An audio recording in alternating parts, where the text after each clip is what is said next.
Ingat, Jawa Timur ini menjadi perebutan untuk suara. Sehingga apa?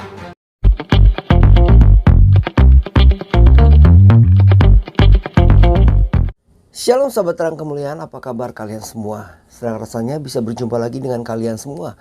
Kiranya damai sukacita Allah dan kebaikan Tuhan selalu bersama dengan kalian. Diberikan umur yang panjang, diberikan kesehatan yang sempurna, dan tentunya diberikan rezeki yang berlimpah.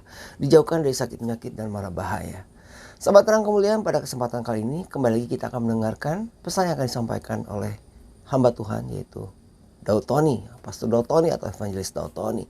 Sebelum kita mendengarkan apa yang akan disampaikan, mari kita mulai videonya dengan doa. Tuhan Allah Bapa kami yang bertata dalam kerajaan surga, terima kasih Tuhan Yesus buat kesempatan hari ini.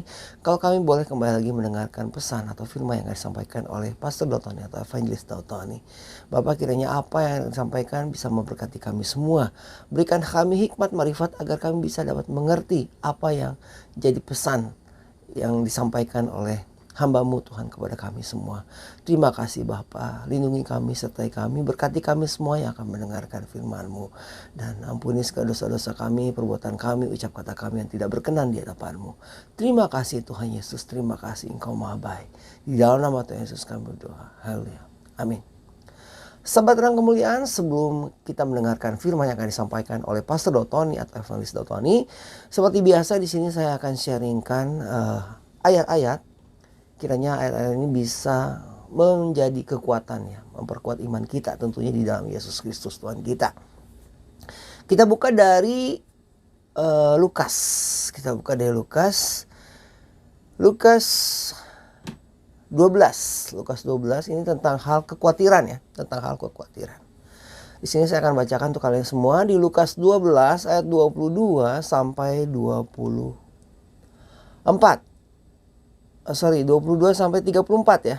22 sampai 34. Oke, sini akan saya bacakan untuk kalian semua tentang hal kekhawatiran.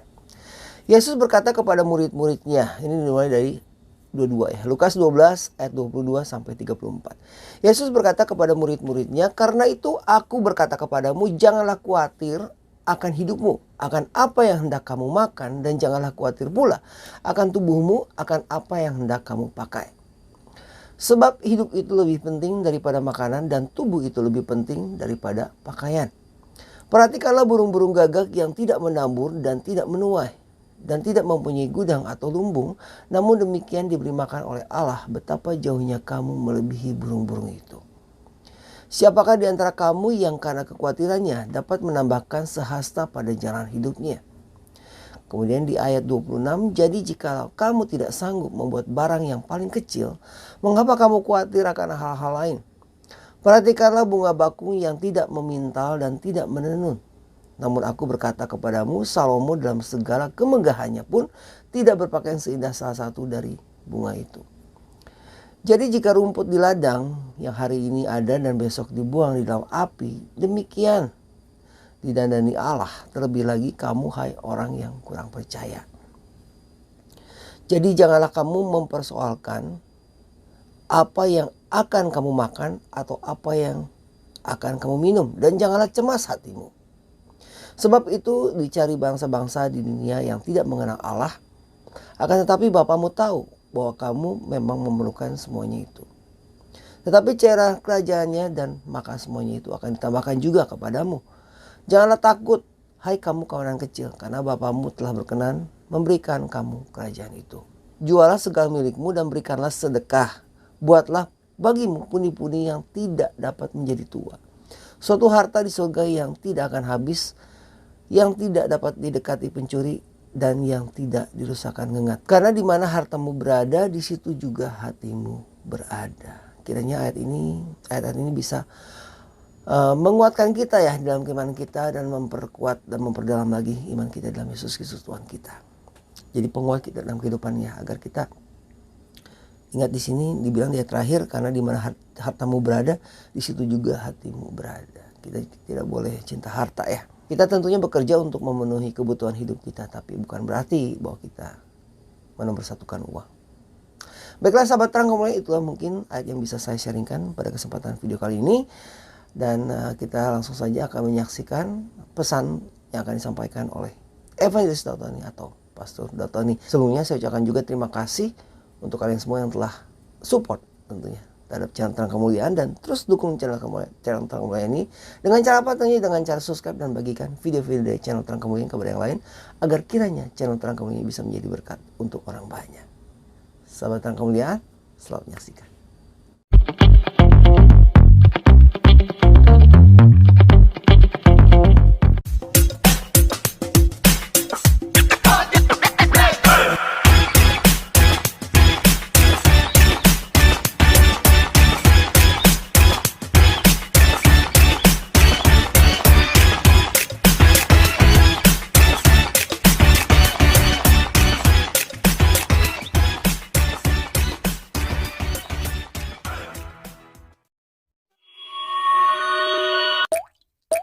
Tak ada yang tanya sama saya, Pak, ini ekonomi Indonesia gimana nih Pak?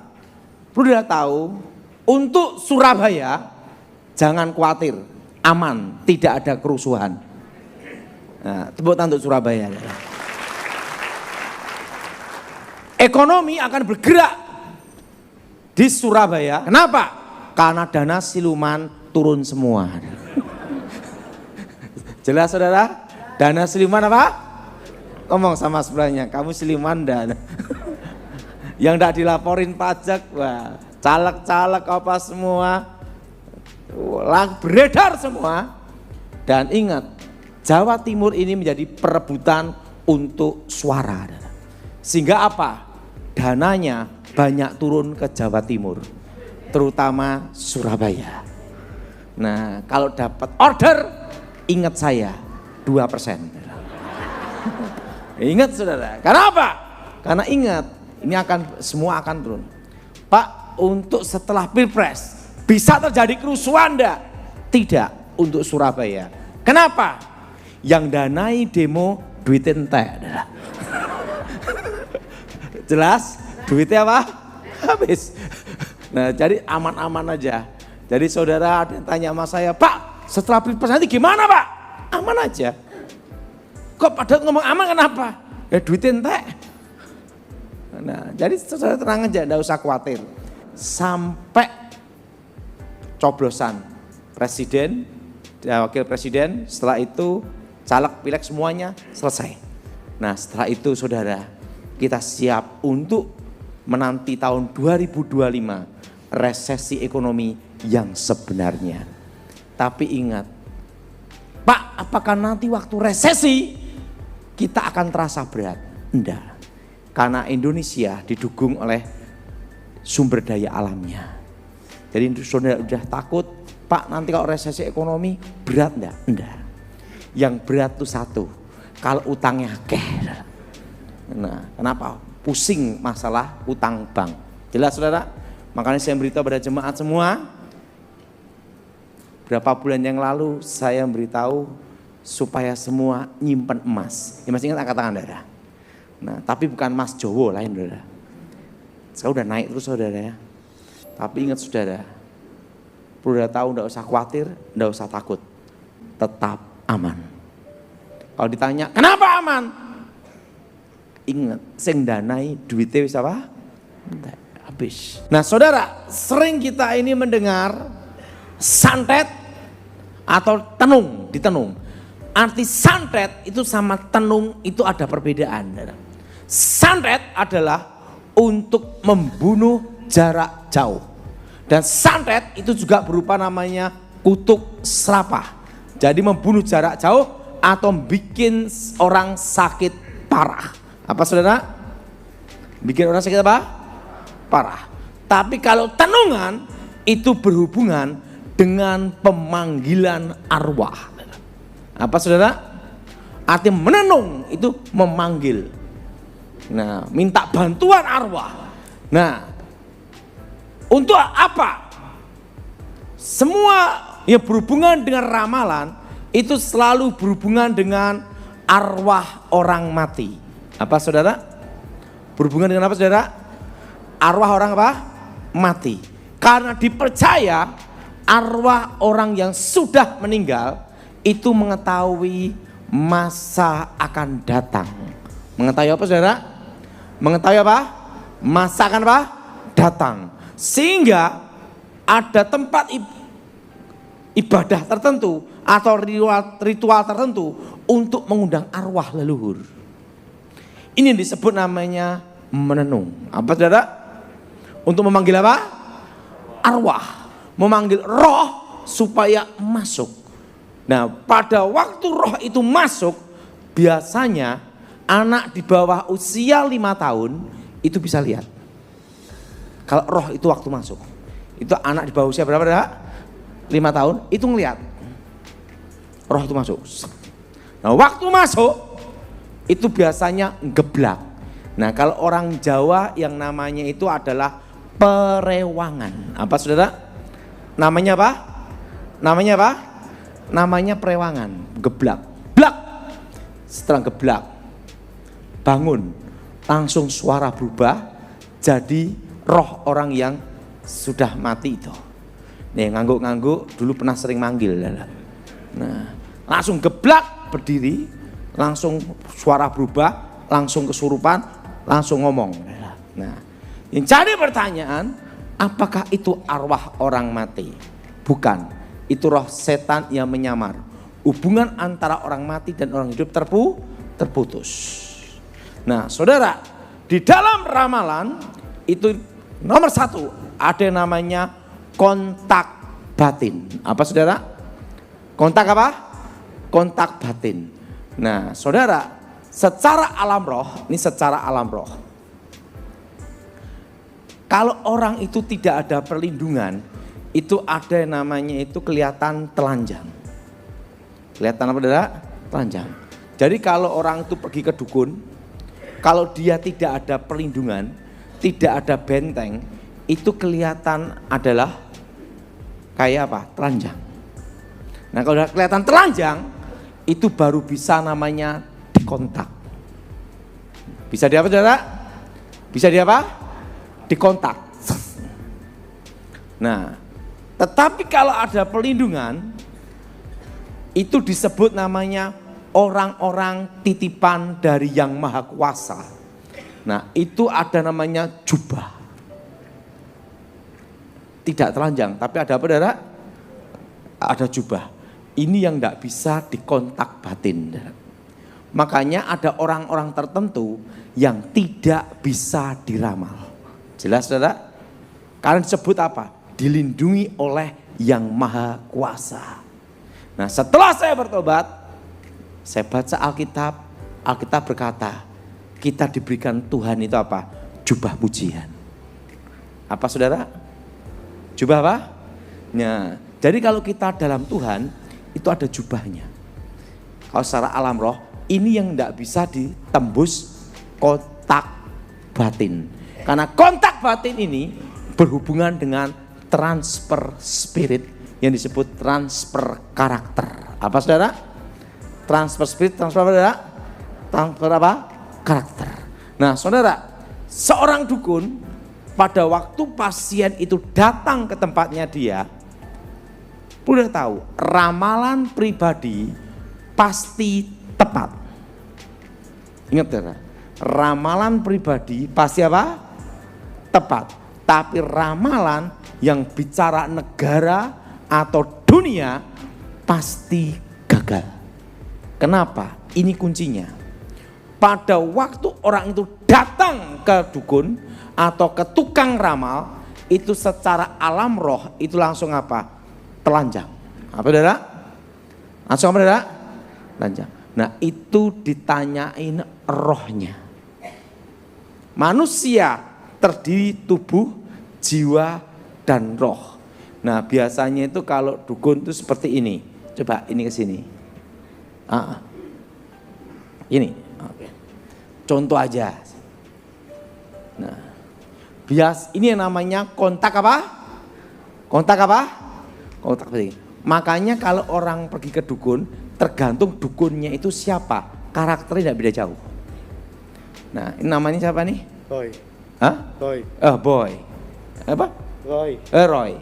Nah, pada waktu datang, jadi orang yang datang, yang nganter, itu secara alam roh, itu langsung apa saudara? Telanjang. Roy, anak kamu kan 2. Kamu ini sekarang punya pabrik, pabrikmu dalam kondisi utangnya berat, mau bangkrut, mau disita bank 5 bulan lagi. Kau tahu mau dukung? Tanpa dikasih tahu, seorang dukun pasti akan ngomong ini tepat. Kok bisa tahu Pak Daud? Lah bekas dukun nih. Nah, kenapa? Cara ini yang digunakan dukun untuk meyakinkan pasiennya bahwa di hadapan dia bukan orang sembarangan. Nanti bukan orang apa? Bukan orang apa? Sembarangan. Nah, gimana caranya? Manusia, tubuh, jiwa, dan roh. Pada waktu dia datang ke tempat saya, secara alam roh langsung telanjang. Roh saya ini langsung kontak ke rohnya dia. Langsung saya tanyai, kamu kesini ngapain? Aku posisi mau bangkrut, 5 bulan lagi mau disita. Anakmu berapa? 2. Semua tentang kehidupannya dia, rohnya ini akan cerita ke saya. Nah, langsung saya nyampaikan ke sini. Nah, pada waktu dia datang, disinilah yang namanya transfer spirit. Apa saudara? Transfer apa?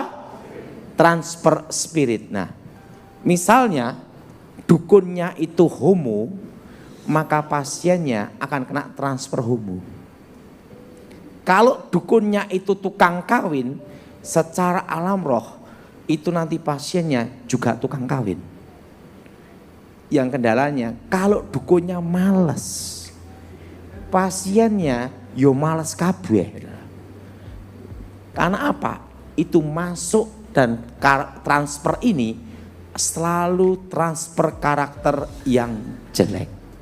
Jelas? Jelas? Jelas?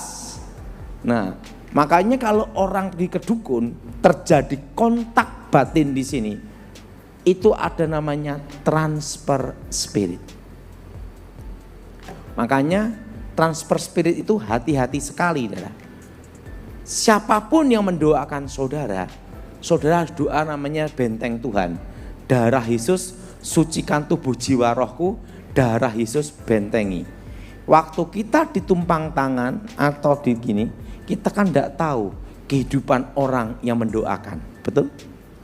Betul? Nah, itu bisa masuk pula transfer spirit.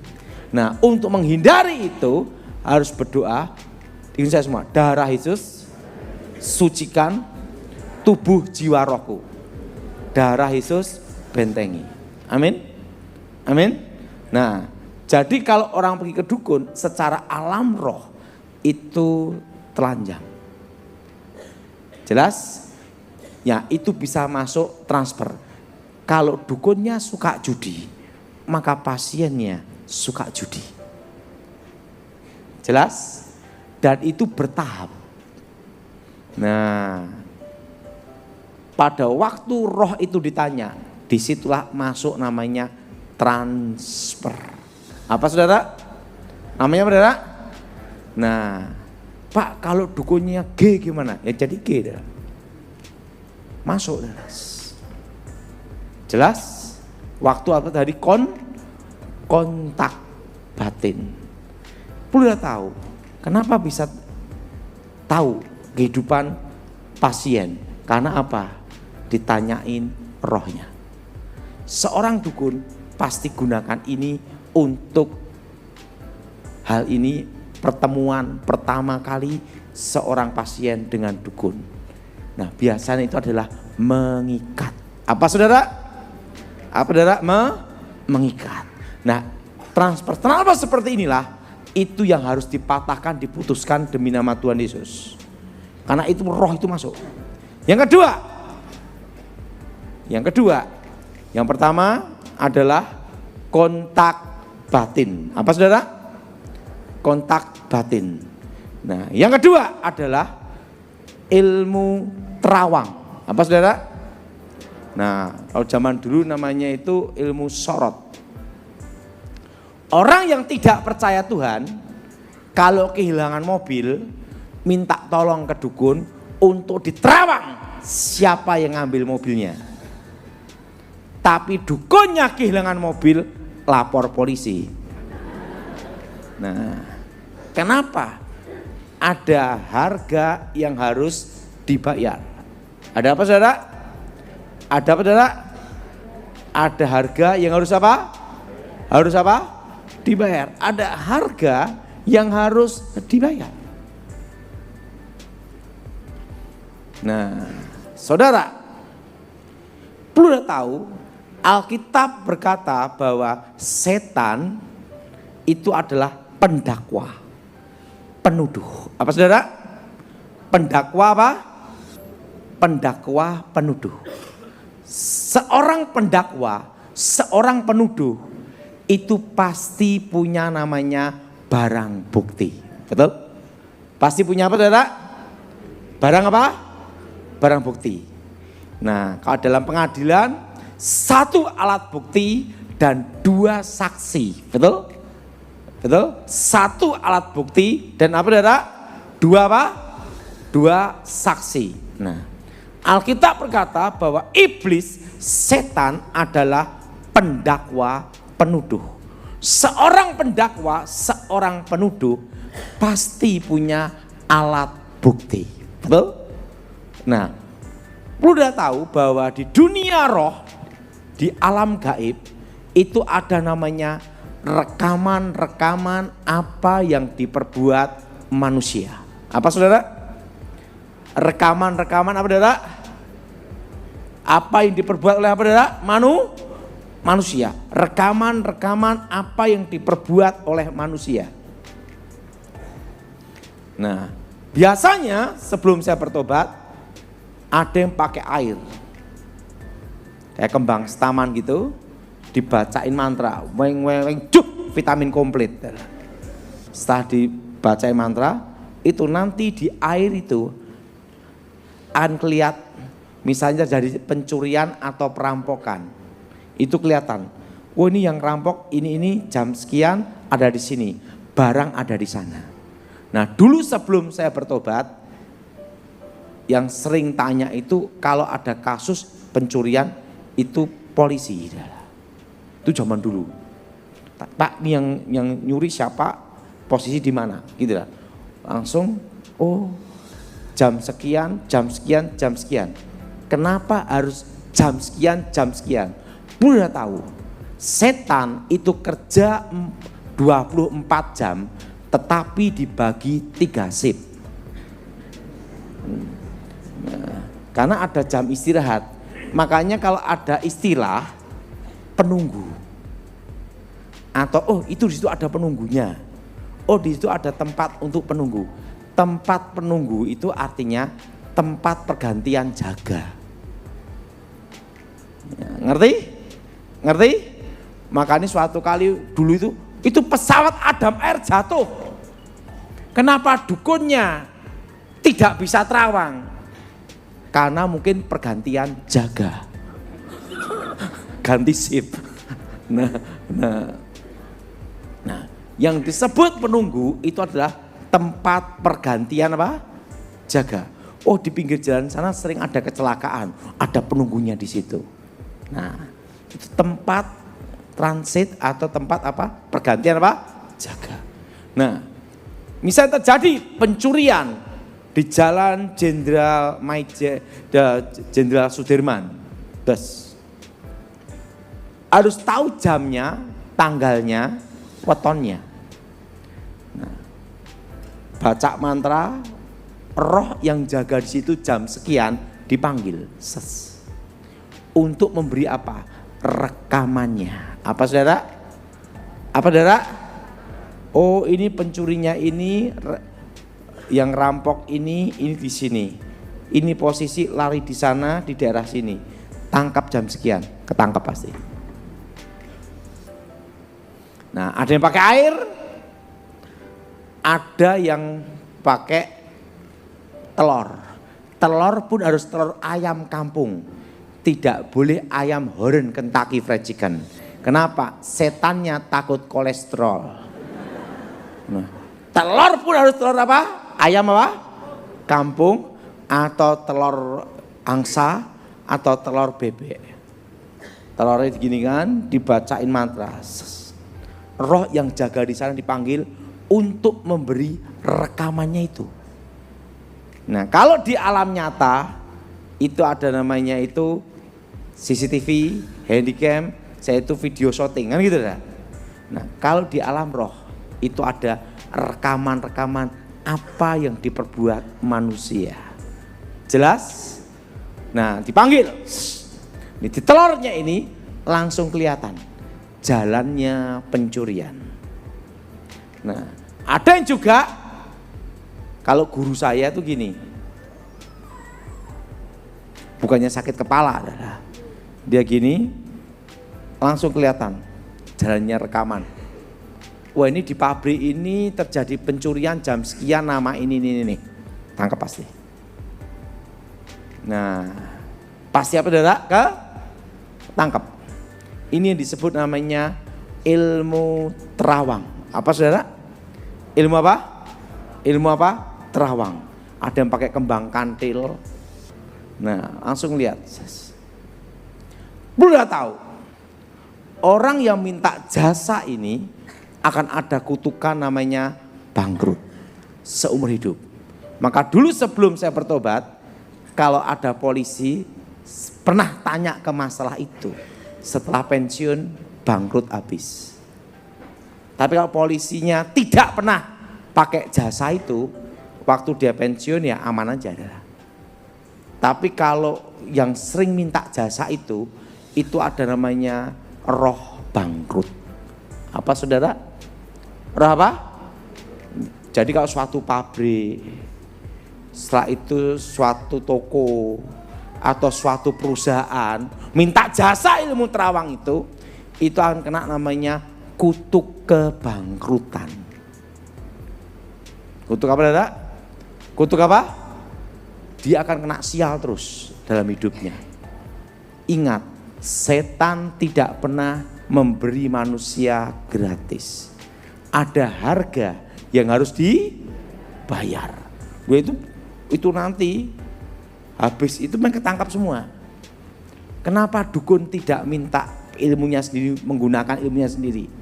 Karena dia tahu ada resiko harga yang harus dibayar. Jelas? Jelas? Pak, kenapa ramalan yang pribadi pasti tepat? Tapi ramalan yang bicara negara atau dunia pasti gagal. Nah, ingat, ramalan pribadi itu tepat karena setan bisa merekayasa supaya itu terjadi. Jelas? Merekayasa, misalnya namamu ini, nanti 5 tahun lagi kamu akan punya toko emas. Nah 10 tahun lagi nanti kamu akan ngalamin ini. Dia percaya atau tidak, waktu dia datang ke dukun, roh ini secara otomatis pasien ini menyerahkan nasib dan hidupnya di tangan setan itu. Sehingga setan punya hak untuk melakukannya. Jelas saudara? Jelas? Jelas? Nah, tapi ingat, ada kutukannya. Setelah ramalan itu terjadi, kehancuran. Kutuk bangkrut, perceraian, perzinahan, sakit penyakit, macam-macam saudara. Ada harga dibayar. Nah, tapi ramalan yang bicara negara atau dunia, atau provinsi, atau kampung, itu pasti gagal. Kenapa gagal? Karena tidak semua orang yang di kampung itu, negara itu, atau dunia menyerahkan ke setan. Ingat, bumi dan isinya ini masih di bawah kendali Tuhan. Amin. Masih apa saudara? Contohnya apa? Ramalan tentang apa saudara? Tahun 2000 jam 00. Nanti akan terjadi kekacauan seluruh dunia. Terjadi tidak saudara? Tidak. Ramalan suku Maya. Ramalan apa saudara? Kiamat akan terjadi di 2000 12. Terjadi enggak? Tidak. Kenapa saudara?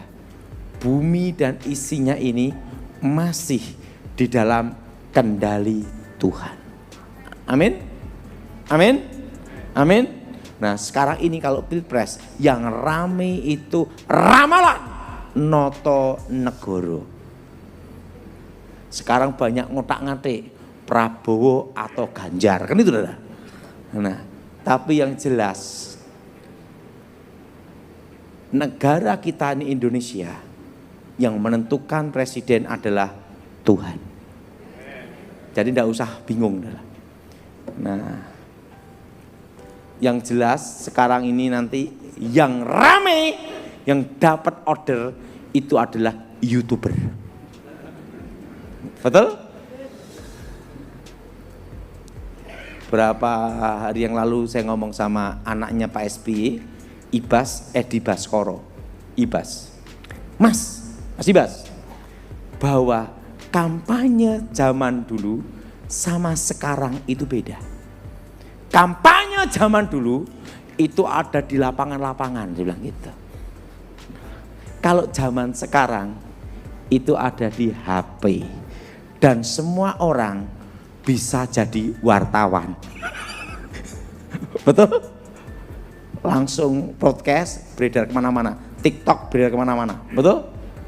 Dulu ada namanya komunikasi publik, dan komunikasi personal.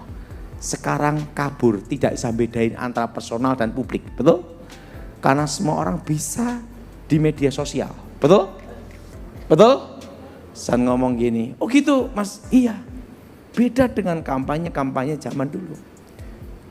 Dulu segala sesuatu itu pakai, kalau dukun itu pakai ilmu telepati. Sekarang enggak pakai telepati, WA. Ya, oh dulu kan kontak batin telepati dulu. Sekarang enggak usah WA. Nah, tadi saya beritahu kemajuan zaman mas. Nah, ingat yang kedua, ilmu apa terawang. Setan tidak tahu masa akan datang. Ingat itu. Tetapi bisa merekayasa supaya itu terjadi. Supaya orang tersebut terkena kutuk. Dan yang berhubungan dengan ramalan selalu ada namanya kutuk alam kubur. Apa saudara? Karena berhubungan dengan arwah. Jelas? Jelas? Ketiga. Ilmu terawang ketiga yaitu apa? Tanda-tanda alam. Apa saudara? Tanda-tanda apa? Alam. Contohnya, kalau ada burung gagak, gah, gah, wah ada yang mati. Yang jadi pertanyaannya, kalau orangnya pelihara burung gagak, gah, apa mati hidup? Mati hidup. Itu namanya takayul, tanda-tanda alam. Ingat saudara, Alkitab berkata tidak boleh mempercayai itu. Itu adalah kutuk. Suatu kali saya diminta doain orang. Pak Daud, itu di Sidoarjo. Saya ini punya anak perempuan Pak Daud. Berat jodohnya. Karena dia sering makan di bawah pintu. Di samping pintu dia makan terus Pak Daud. Maka berat jodohnya. Saya ngomong sama ibu itu, Bu, tidak boleh percaya, itu ada kutukannya. Itu namanya salah satu tanda alam. Tidak perlu percaya seperti itu Bu. Tapi penting sekali, tolong anak saya dilihat Pak Daud di terawang. Bu, saya sudah bertobat, ini di terawang apanya? Saya minta Pak Daud harus ketemu anak saya. Akhirnya anaknya ditemukan ke saya. Waduh, memang berat. Berat badannya 1 kintal ya. 1 kintal, hidungnya pesek, jalannya gini. Orangnya pendek, gemuk, dia gini. Dalam hati saya, udah tidak usah diramal, tepat. Nah, waktu itu Saya waktu itu belum menikah. Waktu itu saya belum menikah. Saya ngomong sama dia gini, "Nih, kamu tidak boleh percaya, tidak ada hubungan makan di bawah pintu berat jodoh. Percaya, nih, nanti kamu dapat jodoh yang terbaik." Ya harus memberi penghiburan toh. Terusan dia gini, "Pak Das sudah menikah belum?" Nggak usah jauh-jauh sama bapak aja gitu. Mau diar aku lari aku udah. Wah, ingat tanda-tanda apa? Kita nggak boleh mempercayai itu. Jelas? Ada lagi burung perenjak. Zaman dulu burung perenjak itu. Perenjak. Nah, nenek saya ngomong, "Ton, ada apa?" "Mbah, ada apa, Mbah?" "Ada tamu agung datang." Langsung saya pikir, lebih baik burungnya ditangkap aja. Saya tangkap, merenjak terus setiap hari. Yang datang apa? Tukang ngamen. Ingat saudara, itu namanya tanda-tanda apa? Alam. Kita sebagai anak Tuhan, hamba Tuhan, jemaat Tuhan, tidak boleh mempercayai itu. Hidup dan mati kita, masa depan kita itu di tangan Tuhan. Amin. Amin. Ada lagi. Jadi alam itu ada tandanya. Nah, yang keempat, tanda-tanda di dalam diri manusia. Kalau zaman dulu nenek saya ngomong gini, hati-hati ya sama perempuan kaki gajah. Yaitu wajah keibuan, bodi kebapaan. Yang kakinya gede itu adalah, itu tipe perempuan yang nginjek dan menguasai suami. Hati-hati itu, kakinya gede itu loh. Nendang bola adalah hati-hati. Kenyataannya kaki yang kecil-kecil menguasai suami ya banyak. Betul? Betul? Betul? Ada lagi. Hati-hati. Untu merongos. Begini. Hati-hati. Itu tipe adu domba. Tumbak cucuan ngadu sana ngadu sini. Buktinya yang gini adu domba ya banyak. Betul? Betul? Sekarang yang biniun mudah pasang gigi palsu, betul? Copot, betul? Nah, ada lagi sampai orang tuh ganti tai lalat. Tai lalat yang di sini itu tipe setia, yang di sini tidak setia, netral lah. Itu tanda-tanda tubuh. Kita sebagai anak Tuhan, jemaat Tuhan, tidak boleh mempercaya itu. Jelas? Jelas? Itu ada namanya kutuk. Jadi Surabaya aman enggak untuk masa transisi presiden? Aman. Kena aman kenapa? Duit entek lah.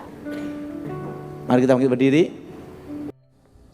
Sahabat yang kemuliaan, itulah tadi firman yang telah disampaikan oleh Pastor Dotoni atau Evangelist Dotoni berikut dengan pesan-pesannya ya. Nah, kiranya apa yang telah disampaikan memberkati kita semua dan menjadi membuat kita lebih berwaspada dalam kehidupan kita ya. Terutama menjalani 2024 ini. Sahabat terang kemuliaan, mari kita tutup dengan doa. Tuhan adalah Bapa kami yang berada di surga. Terima kasih Tuhan Yesus, terima kasih atas firman yang telah disampaikan atau pesan yang disampaikan oleh hamba-Mu Evangelist Dotoni atau Pastor Dotoni. Kiranya apa yang telah disampaikan bisa memberkati kami semua. Terima kasih Bapa, berkati kami semua yang telah mendengarkan atau menonton video ini. Ampuni dosa-dosa kami Bapa. Terima kasih. Di dalam nama Yesus kami berdoa. Haleluya. Amin. Sahabat terang kemuliaan, bagi kalian semua yang memiliki beban doa dan ingin didoakan oleh Evangelist Dotoni atau Pastor Dotoni, kalian bisa menghubungi nomor WhatsApp yang ada tertera di dalam kolom deskripsi ya, melalui pelayanan Yefta Ministry ataupun Tong HS TV. Dan mari kita doakan agar kiranya Evangelist Dotoni atau Pastor Dotoni ini selalu diberikan kesehatan agar beliau bisa melakukan pelayanannya dengan baik dan juga menyampaikan kabar baik untuk kita semua. Sahabat terang kemuliaan, Sekali lagi saya ucapkan terima kasih untuk supportnya selama ini terhadap channel Terang Kemuliaan.